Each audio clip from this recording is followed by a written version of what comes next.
Reddit people, what's the most calculated act of revenge you've ever heard of? Here's one. I always knew something was off with Sarah. She hadn't been herself lately, distant, cold. We used to talk about everything, but in the past few months, it was like she'd forgotten I existed. I kept telling myself it was just the stress from work. We all go through rough patches, right? But I couldn't ignore the gut feeling gnawing at me. One night, I heard her on the phone, her voice barely a whisper. There was laughter, soft, intimate laughter, and it wasn't meant for me. That's when I knew. The next day, I followed her. She told me she was going to visit a friend, but instead, she drove to a cottage on the outskirts of town.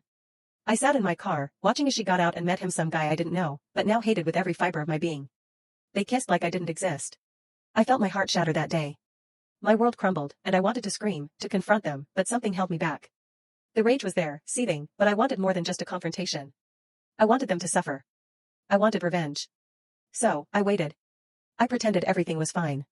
I still held her at night, still smiled when she came home, even though it sickened me.